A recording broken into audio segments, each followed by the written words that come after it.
오늘은 성령 강림 주일입니다. 교회에서 성령 강림 주일은 아주 특별한 날입니다. 그럼에도 불구하고 성탄절, 부활절, 추수감사절 여러 가지 절기보다 좀 다른 성격의 절기인 것처럼 여기며 지나가는 경우가 참 많이 있습니다.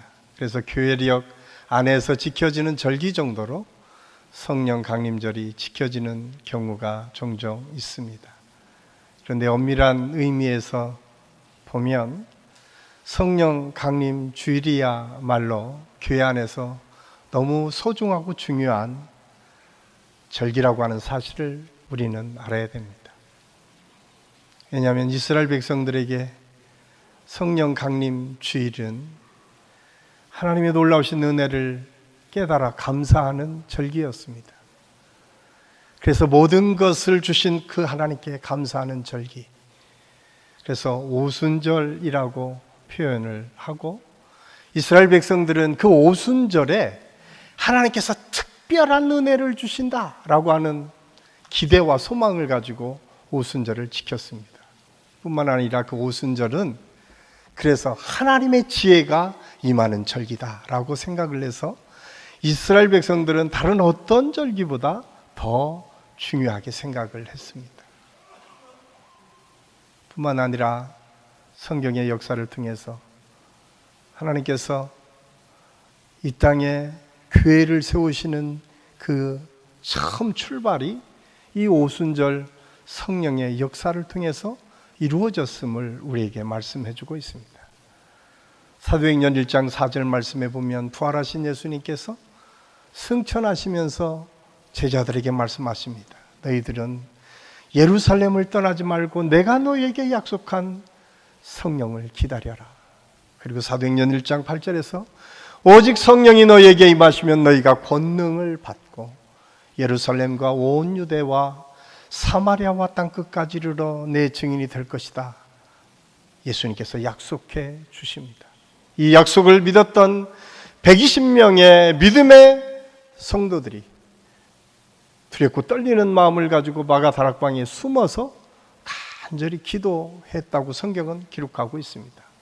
그리고 오순절에 성령이 불의 혀처럼 그 120명에게 내려졌다고 성경은 기록하고 있고 불의 혀처럼 내려졌던 그 성령의 놀라운 역사를 경험했던 120문도가 두려워 문을 잠그고 있었던 그 문을 제끼고 세상에 나와 주님의 복음을 증거하기 시작합니다. 대표적으로 베드로를 중심으로 해서 너희가 죽인 그 예수가 메시아시다라고 선포하기를 시작합니다.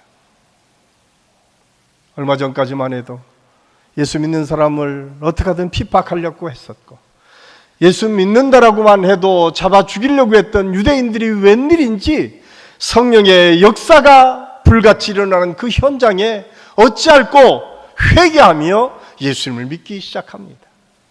이것이 오늘날 교회의 출발이고 시작이었습니다. 그렇기 때문에 성령의 역사는 오늘 그리스도인들이 오늘 예수 믿는 믿음의 사람들이 언제나 기대하고 소망하면서 사모해야 될 아주 중요한 절기이고 또 성령의 역사야말로 우리의 삶을 근원적으로 바꾸고 갈 수 있는 하나님의 힘이고 능력이다라고 하는 사실을 우리는 잊어서는 안 됩니다. 그러기에 우리 교회는 늘 성령의 역사를 사모해야 합니다. 성령님이 인도하시는 대로 나아가야 됩니다. 우리 교회가 추구해 달려갈 방향도 오직 성령의 인도를 따라 본질을 회복하고 하나님의 은혜를 누리는 교회로 변화되어야 됩니다. 성령은 어떤 환경에서도 꿈을 주십니다. 오늘 찬양대가 찬양을 통해서 요엘 선지자의 말씀을 선포했던 것처럼 성령의 역사를 통해서 꿈을 꾸기 시작했다라고 성경은 기록하고 있습니다. 예언의 말씀이 선포되기 시작했다. 예언의 말씀은 하나님의 약속이신 메시아가 이 땅에 오셔서 이 땅에 새로운 세계가 열려갈 것이라고 하는 하나님의 말씀이 선포되기를 시작했다고 성경은 기록하고 있습니다. 절망이 있는 자에게 소망을, 어둠에서 빛으로, 근심과 불안에서 평안으로 변화시키는 힘이 이 성령의 역사 속에 있음을 알 수가 있습니다. 지금 한국교회는 여러 가지로 어려움 속에 있습니다. 코로나로 모이기도 힘들었던 시간을 계속 지금 지나가고 있습니다. 뿐만 아니라 사회적으로는 참 많은 지표들이 교회를 불신하고 교회의 좋은 평가보다는 부정적인 평가가 훨씬 많은 것이 오늘날 이 사회의 여러 가지 현상임을 알 수가 있습니다. 그럼에도 불구하고 우리가 오늘 성령 강림절에 성령님께서 인도하시는 교회로 세우기를 기도하고 소망하는 이유는 무엇인가? 성령의 역사는 그 모든 것을 바꾸는 원동력이 되기 때문에 그렇습니다. 그래서 우리가 초대교회를 사모하는 이유, 그 초대교회 안에 하나님의 역사가 일어났을 때 그들의 삶이 너무나 큰 변화를 경험했기 때문에 그렇습니다. 성령의 역사는 철저하면서도 독선적이지 않았습니다. 뜨거우면서도 광신적이지 않았습니다. 가족적이면서도 무례하지 않고 질서가 있으면서도 자유로움이 건강하게 세워지는 교회가 초대 교회였습니다. 항상 기도의 말씀이 있으면서 십자가의 부활과 생명이 넘치는 교회였습니다. 내 중심이 아니라 하나님의 중심이 되었고 더불어 나누는 교회, 힘들고 어려운 사람들을 언제나 바라보고 그들에게 새로운 소망을 주는 교회가 초대교회의 모습이었음을 알 수가 있습니다. 이것은 오직 성령의 인도를 따랐기 때문입니다. 저는 우리 한신교회가 이 성령의 역사를 통해서 다시 한번 이런 초대교회의 아름다운 모습들을 닮아가는 교회로 변화되기를 예수님의 이름으로 간절히 축원합니다. 그러기 위해서 필요한 것이 무엇인가? 그것은 성령님이 인도하는 교회가 될 때 가능하다라고 말씀합니다. 오늘 우리가 읽은 사도행전 9장 31절은 성령님이 인도하는 교회의 모습을 이렇게 표현합니다. 그리하여 온 유대와 갈릴리와 사마리아와 교회가 평안하여, 교회가 평안했다 말씀하고 있습니다. 그렇습니다. 성령 충만한 교회, 성령님이 인도하는 교회는 평안한 교회입니다. 하나님께서 함께 하시는 교회. 제가 하나님의 은혜를 통해서 사역을 하면서 참 많은 교회들을 감당을 했는데 참 이상하게도 여러 가지 어려운 교회들을 제가 많이 경험을 했습니다. 세상 사람들이 보기에는 우리 한신교회가 굉장히 어렵고 안에 문제가 많은 것으로 이해를 하지만 여러분들이 아시다시피 우리 교회 지금 참 좋습니다. 별로 아멘을 안 하시네. 너무 행복합니다. 세상이 보는 것과 우리가 경험하는 것이 다를 수 있습니다.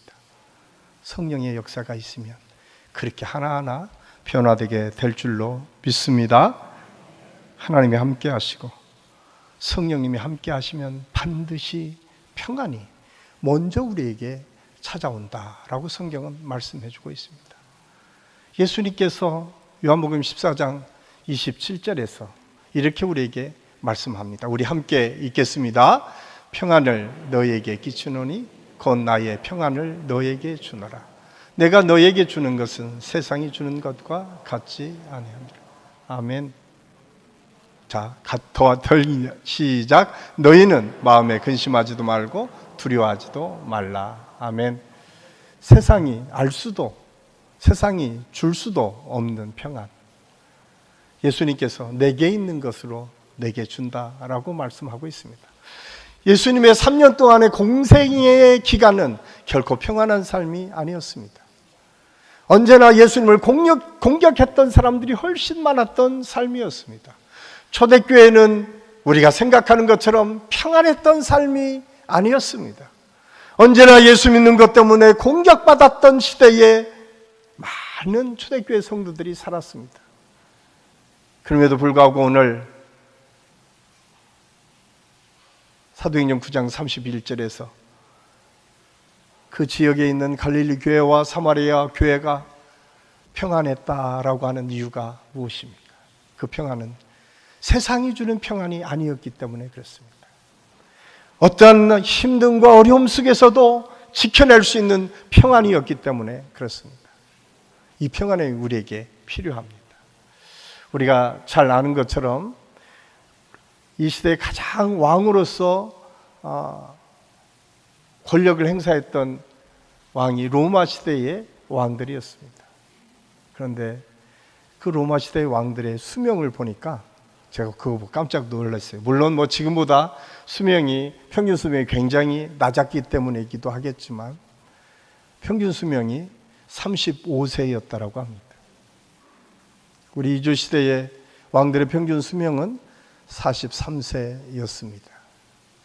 모든 것을 다 누릴 수 있었고, 모든 것을 다 가질 수 있었고, 모든 것을 다 활용할 수 있었던 그들이 왜 이렇게 단명할 수밖에 없었을까? 그들은 불안했습니다. 언제나 그들의 삶을 보면 먹는 것조차도 누군가가 먼저 먹어봐야만 그 다음에 왕이 먹을 수 있었던, 누구도 믿을 수 없는 시대를 살아갔던 것이 왕들의 모습이었습니다. 그래서 세계 제2차 대전에 사람들이 전쟁에서 죽었던 사람들이 몇 명일까를 조사하니까 30만 명 정도 전쟁에 의해서 죽었다고 합니다. 그런데 또 다른 조사를 보니까 그 전쟁 때문에 얻은 심장병, 질병으로 인해서 300만 명이 죽었다고 합니다. 여러분, 불안한 상태에 산다라고 하는 것이 우리의 삶을 얼마나 단명하게 하는지를 가르쳐주는 보고입니다. 그래서 오늘 예수님께서 우리에게 말씀하십니다. 내가 너희에게 평안을 주는데 그 평안은 세상이 알 수도 줄 수도 없는 평안이다. 너희가 그 평안을 누리면서 두려워하지 말라고 요한복음 14장 27절에서 우리에게 말씀해주고 있습니다. 사도 바울은 빌립보서 4장 6절 7절 말씀을 통해서 이렇게 우리에게 권면하고 있습니다. 우리 함께 읽겠습니다. 아무것도 염려하지 말고 다만 모든 일에 기도와 간구로 너희 구할 것을 감사함으로 하나님께 아뢰라. 그리하면 모든 지각에 뛰어난 하나님의 평강이 그리스도 예수 안에서 너희 마음과 생각을 지키시리라. 아멘. 이 땅에서 평안을 찾을 수 있는 환경은 결코 찾기가 어렵습니다. 환경에서 평안을 찾으려고 하면 이 세상은 언제나 불안과 좌절뿐임을 우리가 알 수가 있습니다. 그래서 이 세상이 주는 평안은 결코 우리의 마음에 평안을 주지 못합니다. 어떤 사람이 이 평안을 주제로 해서 어떻게 하면 내 마음에 평안을 얻을까라고 그림을 통해서 내가 평안을 얻을까 생각하고 좋은 그림을 찾기를 시작했습니다. 그래서 아름다운 이 자연의 아름다운 평안한 모습을 보고 이 그림이면 될까라고 했는데 그 주인은 그렇게 그 그림을 좋아하지 않았어요. 또 시골의 아름다운 풍경을 통해서 편안한 모습이 보여진 전경을 보여줬지만 그는 그것도 취하지 않았습니다. 그런데 큰 폭포수 밑에 중턱쯤에 로빈새가 둥어리를 치고 거기에서 알을 품고 있는 새의 그림을 보고 그것을 취했습니다. 그래서 물었습니다. 왜 다른 평안을 볼 수 있는 그 평강의 모습들은 취하지 않고 이 로빈새의 그림을 취했습니까? 라고 이야기하자 그가 이렇게 했습니다. 이 새의 눈을 보십시오. 그 천길 낭떠러지 조금만 바람 불면 떨어질 것 같지만 그는 거기에서도 평안을 유지하고 있습니다. 그렇습니다. 우리가 평안을 유지하는 것, 그것은 환경 때문에 얻어지는 평안이 아닙니다. 내가 뭔가 이루어졌기 때문에 얻는 평안이 아니었습니다. 오늘 사도 바울은 빌립보서 4장 6절 7절 말씀을 통해서 그 평안의 비결에 대해서 우리에게 말씀하고 있습니다. 아무것도 염려하지 말고 하나님께 맡기라는 거예요. 그렇습니다. 우리가 이 세상에서 평안을 누릴 수 있는 것은 어떤 환경에서도 흔들리지 않고 하나님께 모든 것을 맡길 때 얻어지는 평안입니다. 따라 오늘 말씀을 통해서 감사함으로 평안을 얻으라고 말씀하고 있습니다. 우리가 아무리 많은 것을 얻었다 하더라도 감사가 우리 삶에 없다라고 하면 그것은 더 이상 평안을 얻을 수가 없습니다. 그러나 힘들고 어려운 환경에서도 그 감사가 우리 입술에서부터 고백되어진다면 거기서부터 평안이 시작되었음을 오늘 사도 바울은 우리에게 말씀해주고 있습니다. 그러면서 기도를 통해서 너희가 먼저 하나님을 전적으로 의지하고 감사함을 통해서 너희의 평안을 지켜내라 라고 우리에게 말씀해주고 있습니다. 저는 우리 한식교 모든 성도들이 이 믿음 속에 든든히 세워질 수 있기를 예수님의 이름으로 간절히 축원합니다. 두 번째로 성령이 인도하는 교회는 든든히 서가는 교회였습니다. 오늘 성경은 온 유대와 갈릴리와 사마리아의 교회가 평안하여 든든히 서가고 오늘 성경이 말씀하고 있어요. 그런데 든든히 서간다라고 하는 것은 기초가 튼튼하다라고 하는 것입니다. 든든히 서간다라고 하는 것은 어떤 환경에서도 흔들리지 않는 기초가 있다라고 하는 것입니다. 우리가 잘 아는 예화이기도 하지만 테이코쿠 호텔이라고 하는 일본의 호텔이 있습니다. 일본 도쿄에 있는 제국 호텔인데요. 이 호텔 예전에 이 전신인 호텔이 제국 호텔이라고 하는 호텔이 지어져 있었습니다. 그 호텔은 일본 사람들이 지금도 가장 건축물로 자랑하는 호텔 중에 하나라고 합니다. 1800년도에 지어진 그 호텔. 그런데 그 호텔이 기초가 2년 동안이나 쌓여졌다는 거예요. 그때 2년 동안 기초 공사를 하니까 많은 사람들이 비판했습니다. 왜 이렇게 오랫동안 이 기초 공사를 합니까? 소비적이다. 합리적이지 않다. 여러 가지 말로 이야기를 했습니다.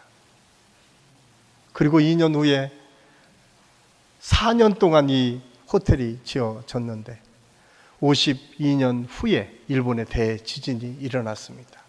그때 유일하게 남아있었던 호텔이 이 제국 호텔 하나였다라고 이야기합니다. 그러면서 일본 사람들은 그것을 자랑처럼 지금처럼 모형을 만들어 놓고 이 호텔이야말로 일본 사람들이 가장 잘 지은 호텔 중에 하나라고 선전하고 있습니다.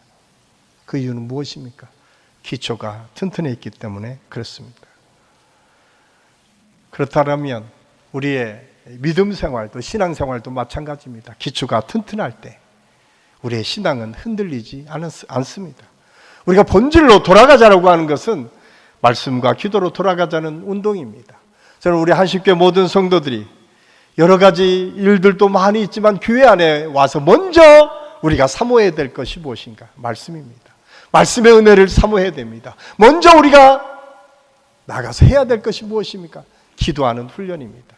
여러분 시간을 정해놓고 기도하십시오. 시간을 정해놓고 하나님의 뜻을 구하십시오. 그리고 할 수만 있으면 예배 때마다 오셔서 함께 기도하시고 함께 말씀의 은혜를 나누십시오. 많은 분들이 그냥 스스로 혼자도 잘 지킬 수도 있다고 생각했지만 그렇지 않습니다. 성경은 끊임없이 우리에게 함께 모여서 기도하고 함께 모여서 하나님의 역사를 이루어갈 때 더 큰 하나님의 은혜와 능력을 누릴 수 있음을 성경은 우리에게 말씀해주고 있어요. 그래서 사도행전 6장 4절 말씀해 보면 사도들은 오직 기도와 말씀 전하는 데 전부하도록 해야 된다라고 말씀하고 있습니다. 그렇습니다. 기도와 말씀은 양 날개와 같습니다. 이것들이 잘 되어질 때 높은 창공을 날 수 있는 힘과 원동력이 생길 수 있다고 하는 사실을 우리는 잊어서는 안 됩니다. 또 하나 기초가 잘 된 교회는 어떤 교회인가? 주님의 복음이 증거되는 교회입니다. 오늘 사도행전 9장 26절에서 30절까지 말씀은 다메섹에서 예수 그리스도를 만나고 변화된 젊은이 사울에 대한 이야기가 증거되고 있습니다. 우리가 잘 아는 것처럼 사도행전 7장에 스데반 집사님이 돌아가시는 그 현장에 그것을 도모하고 이끌었던 지휘자가 아마 사울이라는 청년이었을 것이다 라고 예측하는 것이 대부분 신학자들의 이야기입니다. 그래서 그때부터 예루살렘에 모였었던 많은 믿음의 사람들이 더 이상 믿음을 지킬 수 없기에 각자 흩어지기 시작합니다. 그래서 사도행전 7장을 기점으로 해서 8장에서부터 예루살렘 전 지역으로 흩어져서 예수 믿는 사람이 흩어지는 것을 볼 수가 있습니다. 그런 현상을 일으켰던 장본인, 그 사람이 예수님 믿고 변화되어서 이제 예루살렘에 와서 예수 그리스도를 증거하니 얼마나 놀랄 일입니까? 누가 그 말씀을 들을 수 있겠습니까? 그런데 거기에 바나바라고 하는 위대한 믿음의 사람이 그를 돕고 협력하고 예수 그리스도의 복음의 역사가 함께 있었음을 증거하고 있음을 알 수가 있습니다. 그렇습니다. 성령의 역사는 그냥 한 사람으로 이루어지는 것이 아닙니다. 언제나 이렇게 돕는 협력자를 통해서 하나님의 역사가 계속 이어지고 있음을 성경은 우리에게 말씀해주고 있습니다. 사랑하는 한식교회 성도 여러분, 여러분은 지금 어떤 믿음의 생활을 하고 있습니까? 저는 바나바같이 언제나 힘들고 어려운 사람들을 세워가고 그들을 통해서 더 잘하도록 돕고 섬기는 믿음의 사람들이 우리 한신교회에 많아질 수 있기를 간절히 소원합니다. 그럴 때 성령의 역사는 더 왕성하게 일어났습니다. 뿐만 아니라 이 성령의 역사를 통해서 예수 그리스도의 복음이 선포되기를 시작했다라고 하는 사실을 성경은 우리에게 말씀해주고 있습니다. 저는 우리 한신교회가 더 이상 유람선이 돼서는 안 됩니다. 여기에는 구원선이 되어야 됩니다. 여기에서는 계속 예수 그리스도가 이 땅의 메시아이시고 우리의 구원자이심이 계속 선포되어지는 교회가 되어야 됩니다. 그것이 교회의 가장 중요한 기초고 교회의 가장 중요한 목적이라고 하는 사실을 우리는 잊어서는 안 됩니다. 그래서 우리가 다른 건 다 포기하더라도 주님의 복음을 증거하는 일, 선교하는 일은 포기해서는 안 됩니다. 왜? 한신교회의 존재 이유가 거기에 있기 때문에 그렇습니다. 그러기 위해서 필요한 것이 무엇일까요? 그것은 성령 충만의 역사가 있어야 됩니다. 청년 사울이 담에게서 예수님을 만나고 그 마음의 뜨거움이 더 이상 절제할 수 없이 예수 그리스도의 복음을 증거할 수밖에 없었던 것처럼 저는 성령의 역사가 우리 모든 성도들을 강력하게 마음을 바꾸고 우리의 삶을 바꾸어서 우리가 어디든 예수 그리스도의 복음을 증거하지 않으면 안 되는 그런 역사를 계속 이어갈 수 있기를 예수님의 이름으로 간절히 축원합니다. 그래서 성령이 말하도록 하고 성령이 우리의 모든 환경을 바꾸어서 우리가 가는 곳곳마다 하나님의 능력을 선포하고 다시 하나님의 능력을 통해서 한신교회가 더 든든히 세워지는 교회, 하나님의 능력을 통해서 하나님의 역사가 계속 이어지는 교회가 될 때에 성령의 역사를 통해서 하나님의 살아계심이 선포될 수 있음을 성경은 우리에게 말씀해주고 있습니다. 저는 우리 한신교회 모든 성도들이 성령을 이렇게 사모하고 성령을 통해서 예수 그리스도의 복음을 계속 증거하는 역사가 있기를 예수님의 이름으로 간절히 축원합니다. 제가 2부 때도 말씀드렸지만 우리 교회는 새 가족이 많은 교회였으면 좋겠다. 물론 이렇게 다른 지역에서 이사 오시는 분들도 필요하겠지만 예수님을 처음 믿는 사람들이 많은 교회. 그래서 제가 꿈꾸기는 우리 영유아부 처음 유아세례 주는 아이들이 매년 한 200~300명 됐으면 좋겠다. 그러니까 아이들을 많이 낳아야 돼. 또 하나, 세례자가 적어도 한 100명에서 200명 정도 계속 되는 교회가 됐으면 좋겠다. 제가 그런 소원이 있습니다. 여러분 함께 기도해 주시기를 바랍니다. 우리가 갑자기 아멘이. 여러분 부담스럽습니까? 우리가 하는 것이 아니라 하나님께서 하십니다. 하나님께서 하시면 돌들을 통해서도 영광을 받으시겠다고 하셨는데 우리의 마음뿐만 아니라 믿지 않는 사람들이 우리 한신교회를 통해서 예수 그리스도를 믿고 돌아오는 역사가 계속 있게 될 줄로 믿습니다. 그 사실을 오늘 성경은 세 번째로 성령님이 인도하는 교회는 더 많은 사람이 채워지는 교회로 성장했다고 성경은 말씀해주고 있어요. 그러기 위해서 필요한 것이 무엇입니까? 좋은 소문이 나야 됩니다. 오늘 성경은 예루살렘 교회를 통해서 초대교회 모습을 여러 가지로 들었을 것입니다. 왜? 거기에 가면 뭔가 달라진 것이 있다. 저는 우리 한신교회 목장을 놓고 기도할 때마다 그 목장의 모임이 부러워서 믿지 않는 사람들이 들어오는 역사를 경험했으면 좋겠다. 저곳에 어린 생명들이 살아가는 모습들을 통해서, 어린 생명들이 비전과 꿈을 가지고 가는 모습들을 통해서 또 다른 부모님들이 우리 아이도 저런 아이들과 같이 교육을 받았으면 좋겠다, 이런 비전을 갖는 거예요. 그래서 많은 프로그램이 진행되는 것보다 더 중요한 하나님의 말씀이 암송되어지고 하나님의 말씀이 우리 아이들에게 들려져야 된다. 오늘 성경은 끊임없이 우리에게 성령의 역사는 하나님의 말씀이 많이 노출되도록 하는 거예요. 저는 여러분들의 자녀들에게 자녀 교육에 가장 중요한 것은 무엇인가? 하나님의 말씀이 노출되도록 하셔야 돼요. 그냥 보여지기 위해서 기도하는 건 아니지만 엄마 아빠가 기도하는 모습이 아이들한테 보여져야 돼요. 엄마 아빠가 기쁘게 신앙생활하는 모습이 아이들한테 보여져야 돼요. 여러분들이 교회에 여러 가지 문제를 가지고 집에 가서 말씀을 해보세요. 아이들은 교회는 싸우는 것이구나, 교회는 서로 시기하고 질투하는 것이구나, 이렇게 생각하지 않겠습니까? 여러분, 우리 신앙생활하는 우리가 먼저 가정에서 어떻게 교회를 대하는지를 생각해야 됩니다. 저는 우리 한식교회 모든 성도들이 가정에서부터 교회에 좋은 소문을 낼 수 있기를 간절히 소원합니다.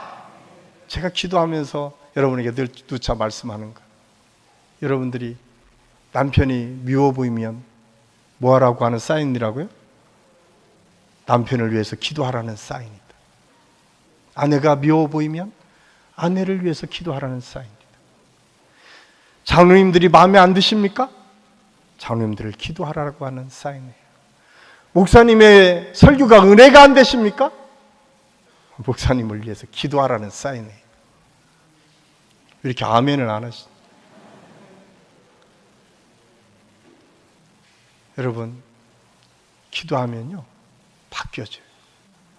기도는 만사를 변화시킵니다. 오늘 성경은 든든히 서가는 말씀에 이렇게 말씀하고 있어요. 주의 경외함과 성령의 위로로 진행하여. 수가 그냥 가만히 있어서 저절로 늘어난 것이 아니었습니다. 하나님을 전적으로 신뢰하는 믿음의 사람들이 있었다는 거예요. 하나님을 경외하는 것이 보여졌던 시대였다라고 말씀하고 있어요. 아니, 초대교회에 수많은 사람이 핍박하는 그 환경 가운데에서도 보니까 예수 믿는 사람이 하나님 말을 경외하는 것이 보여졌다는 거예요. 저는 이 험난한 시대에, 저는 우리 한신교회 성도들을 보면 하나님을 경외하는 믿음의 사람들이 어떻게 살아가는지를 볼 수 있는 은혜가 있기를 간절히 소원합니다.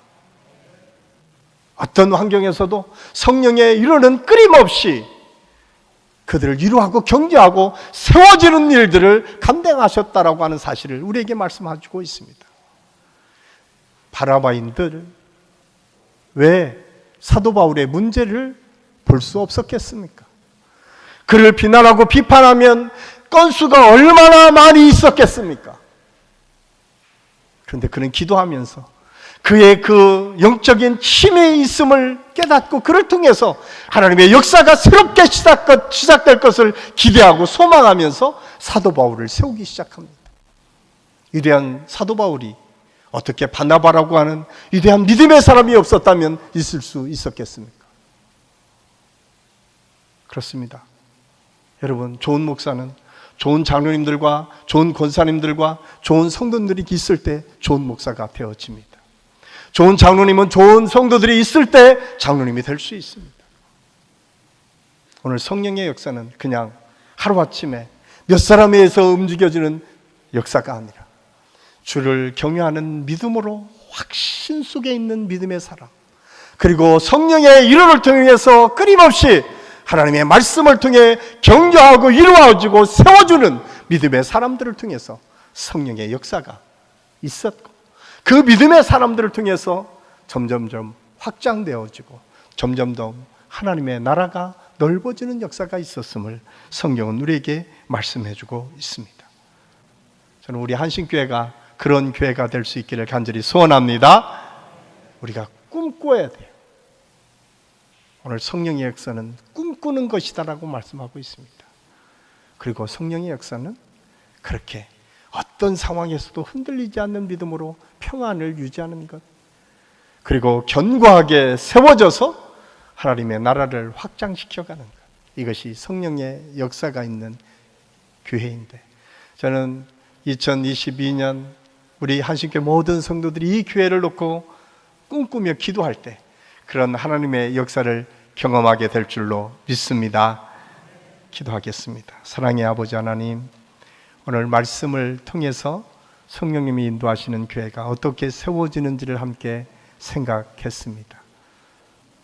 독선적이지 않고 또한 철저하며 하나님의 은혜를 추구하는 교회, 힘들고 어려운 사람들이 날마다 여기 와서 위로받고 힘을 얻는 교회, 세상과 구별되어서 누구나가 보면 예수 믿는 사람이 어떤 존재인지를 볼 수 있는 교회. 그래서 우리 한신교회에 오는 많은 사람들을 통해서 하나님의 살아계심이 증거되고 선포되고 더 많은 사람들이 함께 예배드릴 수 있는 아름다운 교회로 성장해 갈 수 있도록 인도하여 주시옵소서. 하나님께서 함께 하심을 믿고 감사를 드리오며 예수님의 이름으로 감사드리며 기도하옵나이다. 아멘.